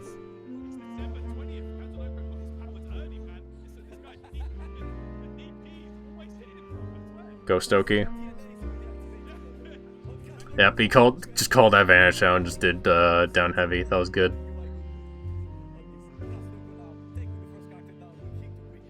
The last few times Kazunoko did Ghost Oki ended up working out for him, just like going all in, and one time it didn't end up working out because Goichi was ready just on defense, but that time he wanted to make a bit more of a gamble and just kind of let him go for a bit, and ended up working out for him. Or Dragon Rushes. He's not gonna let him get away with that. Tries to go for a solo combo here, but unfortunately you can't really get that with Gotenks, or at least not easily, because of how high up they are to get like these re-jump combos. But he tries to continue to pressure anyway.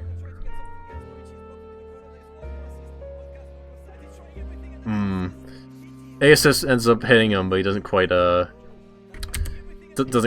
confirm to a full combo or anything. By the way, I'd be furious if this happened to me. I already get accidentally anti-aired by 2Ms because of weird little situations like this. Getting anti-aired by 2L would make me just throw my controller at the wall. I'd be furious. That is the least anti-air move ever. You're punching the floor and you're hitting me in the air. I'd cry, dude.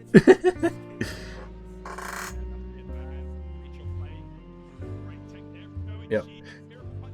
Miracle punches are very good on offense after a Dragon Rush situation. This time Goichi's ready with the 2H. And yeah, that should be dead Gotenks. Easy.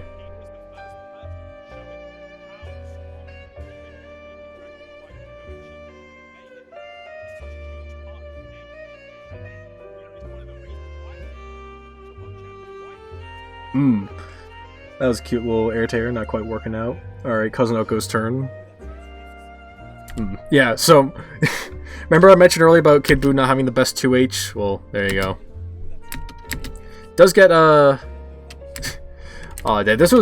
these were two situations where Goichi might have been able to do a vanish confirm, but I honestly don't blame him, because usually he after doing a vanish like that, you probably aren't thinking about the next time you do a vanish confirm of some kind. You're probably just gonna throw some stuff out and expect it to be blocked. But he probably could have potentially done more there, but I don't blame him for not even thinking about it. And yeah, there's that flip being jumped again. So now is again, part of the reason why this is so good is oh well, he blocked it though. Yeah, but this isn't plus on block or anything. Goichi gets his turn back now. Or at the very least, Kazunoko has to move backwards and it goes back to neutral. Point is, Goichi doesn't it's no longer Kazunoko's turn, I should say. Good vanish confirm. Not a lot of damage, but gets corner. gets Roshi out because UI Goku's at such low health.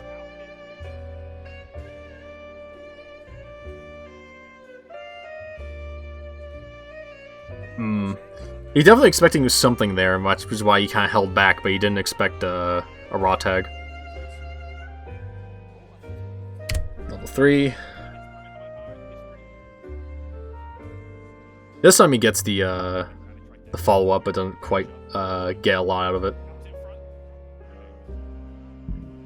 Excuse me.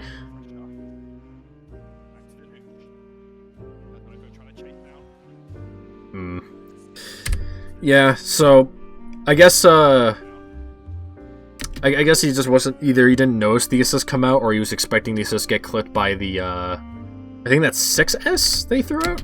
I always forget the exact button notations of Roshi's moves because he has so many of them. But yeah, I think he was expecting maybe that to also clip the assist, or maybe he just didn't even see the assist at all and just wanted to throw it out. So that's unfortunate for him. C-assist makes it a confirmation, like, easy, and that should be kill. And very low health UI Goku, not impossible, but might as well be. Looking very good for Goichi. Good confirm. I even brought that up at the start of like the 5S option with the beam. And even if you block that, that still is Kazunoko's turn. This was an interesting situation. So I don't think Kazunoko was expecting that to work, which is why he committed to like that kind of a combo. But he does at least make it work in the end, and Goichi might as well be in one-touch kill situation here with Kid Buu. This worked twice. I think I'd be more mad if it worked when I do it. You know that? Like, if I... You get it. You already get it. I like the commitment to chasing after him here with the punches, by the way. It allows him to just barely avoid the assist.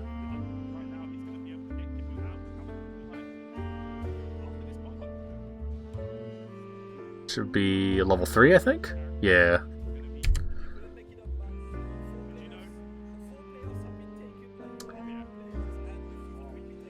Yeah, you definitely want to spark there. You have a lot of health you could be recovering, and you want to keep your characters alive with your team. I mean, that's just a general thing, but like, especially with Master Roshi and your team.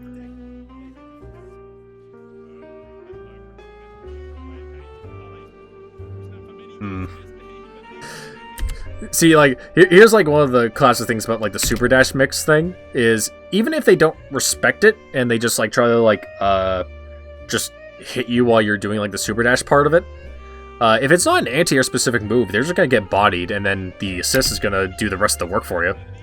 Especially Roshi assist, which basically like gives you all the time to just land and then do a whole thing. It might as well just be like not a less obvious C assist, where it's like, hey, we just want to give you this combo for free.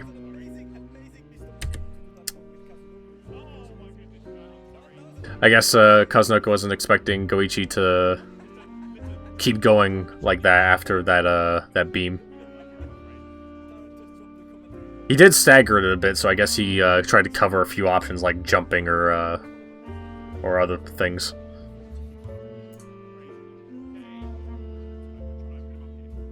Tries to hit Goichi with a bit of his own tech and go for a very delayed move to see if Goichi mashes out, but... And I don't blame him, because Goichi has mashed out before against Kazunoko in these situations when he doesn't have assists, but not this time. He doesn't fall for that trick.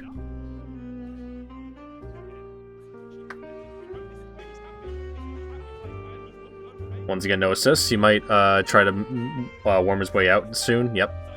That was a very good jump. He even manages to move back in and then gets a Dragon Rush. That was good. Goichi's defense is so good, dude. That's a kill. Not quite able to confirm that air-to-air, unfortunately.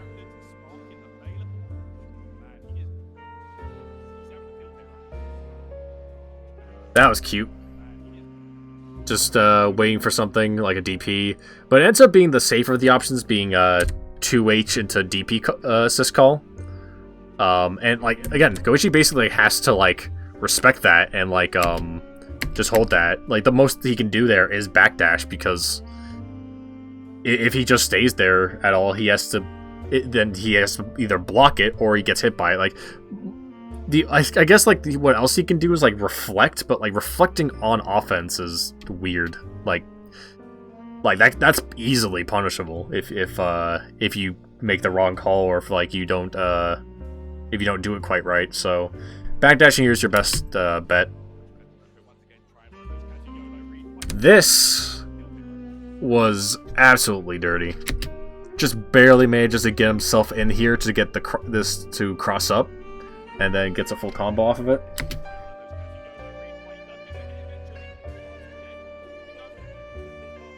Nasty stuff. Auto combo to get him back in the corner. Level 2 and level 3. I don't think this should kill, but it will definitely do a lot. Yep. Cat doing her thing, making a lot of noise.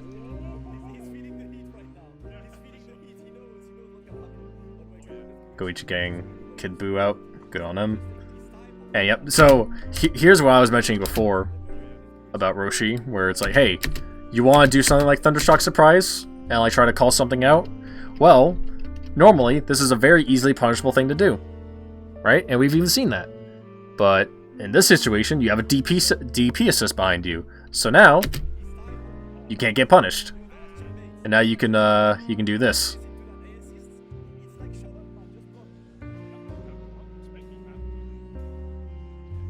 Getting out with the reverse Kamehameha. Gets his turn back. He could have potentially 2H here, which is unfortunate, but yeah, Goichi to try to get his healthiest character out. This is something that a lot of people tend to forget actually works, because like, oh, it's an anti-air specific move, you know? So like, why would the Thundershock Surprise hit him from this low to the ground? Well, if you are point blank against Master Roshi, this does work. You can even try this in training mode. As weird as it is, just doing the normal forward angle Thundershock Surprise does hit every character point blank. So this was at just the right range.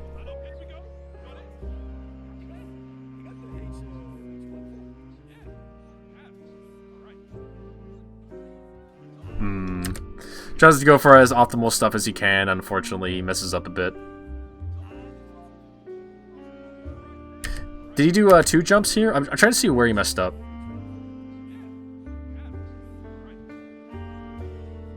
Nah. In any case, just an unfortunate drop.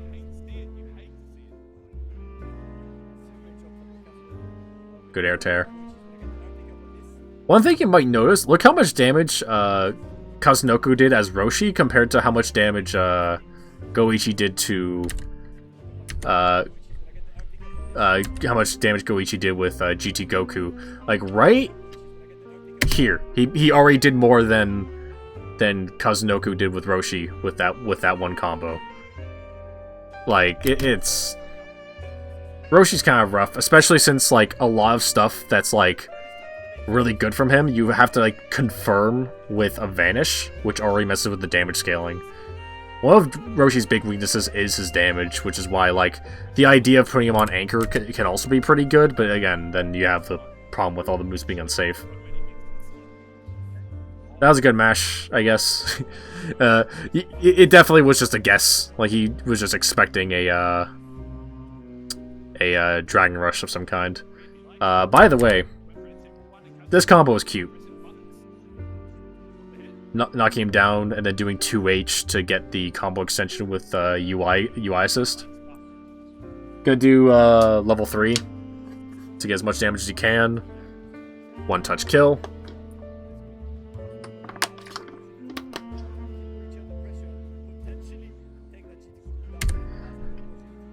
Shouts out to this dude in the YouTube replay, the chat.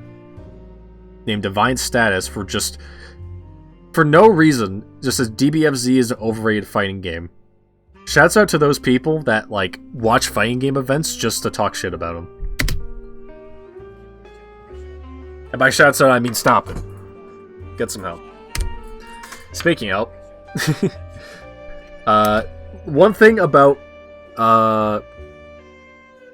thing that's really good about giving characters excuse me, giving characters that have side switching level 3s some meter is what you end up having is like, hey, if they got 4 meter, they do level 3, and then they can do this vanish here. So now it's either like cross up, same side, or maybe they can just go for something else, but like that's just always there. But like as long as you do this whiffed vanish, there's a cross up threat here that you have to worry about. So definitely don't blame Goichi here for getting hit by this, because usually people do this like empty vanish stuff to threat left-right mix.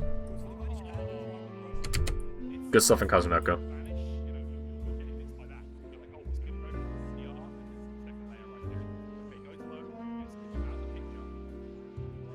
Yep. Side switch beam and confirms with Roshi. Solo Kid Buu.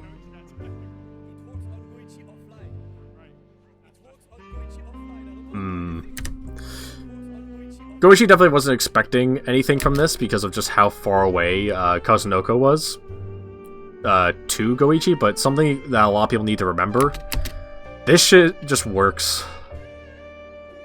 It just does. Like, excuse my language, but like, this foot really does just barely reach him from that distance after that cross up, and even if you block it, you gotta keep the defense up. I think the most you can do is like reflect here.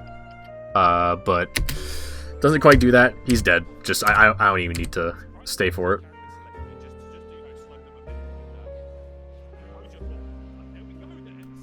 That was a good 2M. Run up 2M like that is definitely something a lot of people don't expect, because they're thinking, oh, you're doing running up stuff, you're probably gonna like jump in, or like you're gonna like maybe wait for me to jump or something, but not this time. Kazunoko getting out of the corner. Jumping out of defense once again. Going DRs.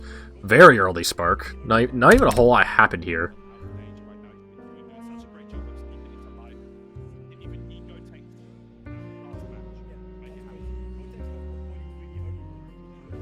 But yeah, he doesn't even want to risk like himself losing any more health, and he just wants to go on as much offense as he can. Just make sure his game playing works as well as possible, which it does, because this ends up happening.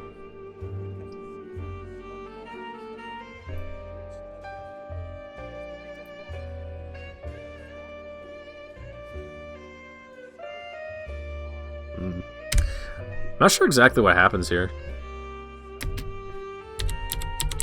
So he blocks the overhead, but then doesn't block the low. I couldn't even see that low, it was so fast. So yeah, that's rough. That could be a kill actually, yeah. Because of C assist.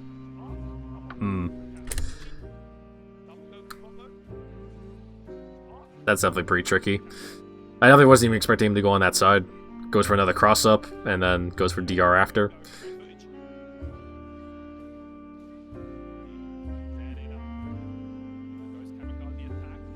Yep, might as well just spark out of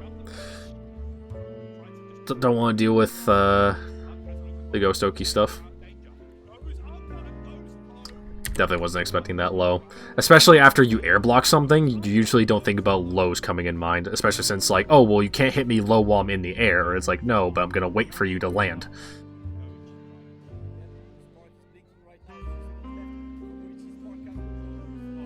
Yep, wasn't expecting Unrelenting Will there, and managed to get out Ghost Oki with it. Saving an option like that for this late in the first of 5 is actually pretty good.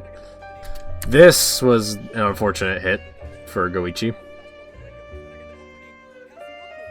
It is a low, so it's not like it's gonna be the most damage in the world, or not low. It was a light starter, so it's not gonna be the most damage in the world, but he does get his Oki back, so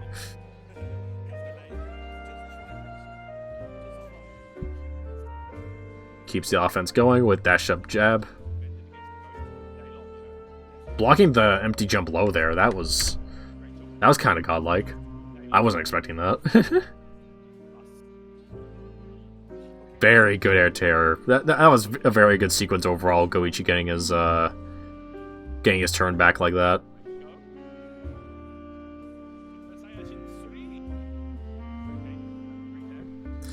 Let's GT get some health back. And yeah, he's got meter to spend as well. There you go. Calling out the raw tag, and even managing to not panic from the Roshi assist and like trying to really wait it out. It's like the second I see anything happen, I'm 2H'ing. Good on him. Wasn't expecting another overhead. This is a kill. Yeah. Damn, that's unfortunate. Just that one little overhead. GT Goku solo. And, like, with most of Goichi's team, this is very doable. Especially, like, this is a pretty decent chunk of damage. Like, look at this. Like, good lord. And he provides his own sliding knockdown. Like, GT's such a good anchor. Oh, this... If you want that damage was crazy, not only is this a medium starter, but this GT Goku in the corner with 4 meter. This is a Spirit Bomb waiting to happen, and he doesn't even need it. That's the craziest thing. He doesn't even need to do this Spirit Bomb thing. Or maybe he did. I actually forgot this happened. Yeah, so I don't blame Goichi because like me, you just witnessed it. This looked like it was just about to kill. But you didn't need to spend the extra bar or like maybe even go for like the Dragon Rush stuff after, but yeah, I guess you might as well should have just went for the full damage. But yeah. You see how much damage he just did there? Like, good God. And this could have killed. There could have been more to this that he could have done instead. This was just Goichi trying to play it safe and kind of messing it up, unfortunately. But, yeah. That much damage from Limit Break GT with a medium starter. Like, that's absurd, dude. And, again, another reason why this comeback is very doable. Look at the amount of health his entire team has and how much damage he just did off that one combo. Like, this is very doable. Bam, character down. He even got a little bit extra health off Gotenks. Like, Gotenks might as well be, like, one-touch kill here.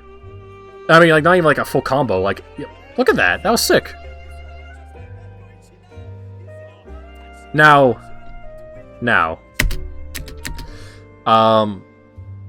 UI Goku does have some specific routes where he can kill you here.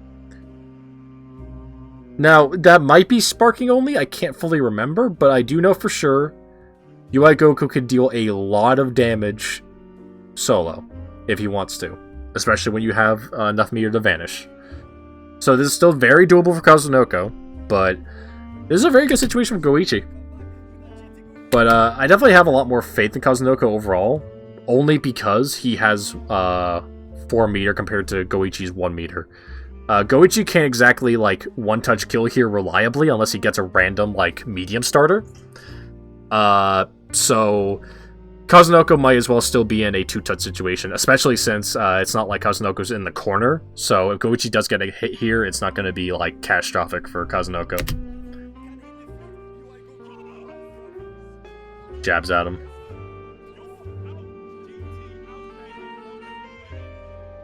And yep. So now Goichi might as well be in a one-touch kill situation here, because UI Goku, while like maybe not having the most he can do like in every situation without assists, he has in general very good solo combo extensions, and he's got this okay, this is actually kind of a cursed image here. Just no one's playing the game, there's no one on screen. But yeah, it has the ability to do like the vanish thing, and is able to get over so he has a bit better Oki due to left-right mix-up. Yeah, so take a guess at who wins here. So, just be clear of what's happening here. UI Goku's doing EX Flip, which makes him vanish, and Goichi is doing just normal vanish. Who wins? UI Goku. Because of course he wins. It's Ultra Instinct. And like that, final game. guaranteed final game. And there's 5S with Beam. This time Goichi blocks it, but like I mentioned before, this does mean it's Kazunoko's turn. Gets to keep the pressure up. That move is plus, by the way.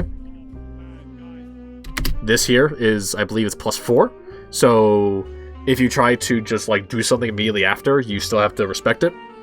And it's not like I believe it's actually more plus if you block it on the ground, but I was even doing some testing earlier, and I remember seeing that this move is +4 if you block in the air, so...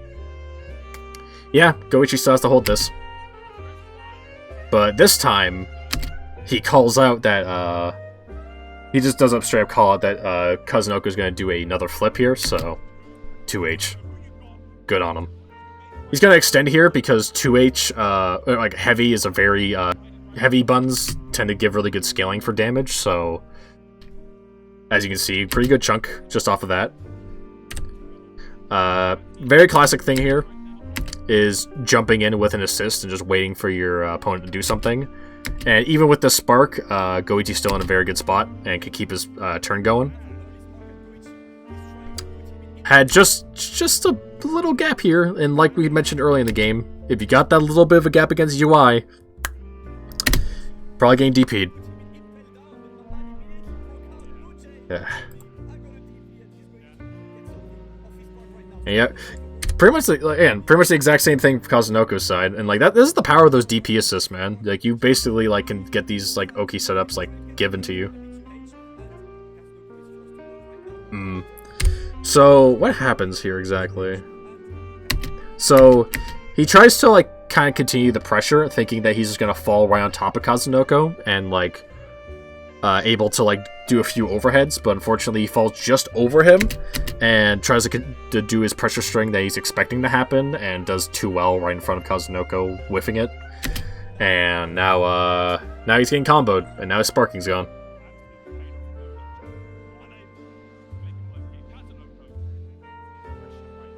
Good reflex. Not even gonna try to risk putting himself in a bad situation, especially in Game 4. Getting hit low here, unfortunately. Gonna extend this as much as possible because you're in the corner, might as well. Yeah, definitely don't want to just spend your assist here to like extend for any more, like, because yes, you can extend it, but you definitely don't want to because it's not like you could like kill or anything off of it, or you'd have a real big reason to. Like, you still have plenty of health on UI Goku, and you might as well use the Roshi assist to keep your pressure going for the next round, or the next setup there, and what do you know? That was double overhead, right? Yep. Very deep double overhead once again. Hard to see it. That should be death, yeah. And now he's got Gotenks out, which is very good because UI Goku, like, again, not like the most unhealthy character, but still want your healthier characters out. This was a very good confirm, by the way.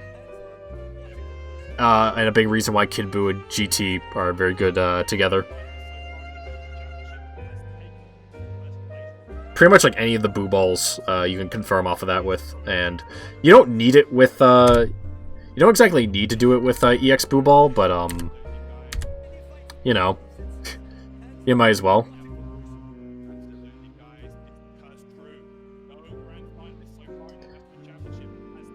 Pretty good damage.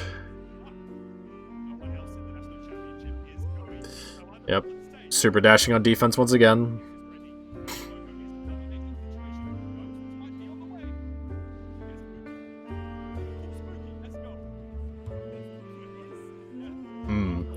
That could have been huge if Kazunoko was a bit more ready. He even delayed just a bit and it ended up hitting GT, but he didn't get a conversion off of it. Yep. Okay, wow, that's annoying. So, does end up going low there, which Goichi wasn't expecting, but turns out Kazunoko wasn't even expecting it to work because it's not like he did an empty jump low or anything tricky, he just did just a straight up low. But, continues the pressure nonetheless, and eventually gets an overhead, and is now going to go for a solo extension. Into another knockdown, probably to Ghost Oki. Nice. There you go. This time he's ready for the raw tags. And that should be death. Yep. And yeah, this is looking very bad for Goichi. You're definitely seeing, like, Kazunoko's game plan in action here. DR. Goichi's still alive, so...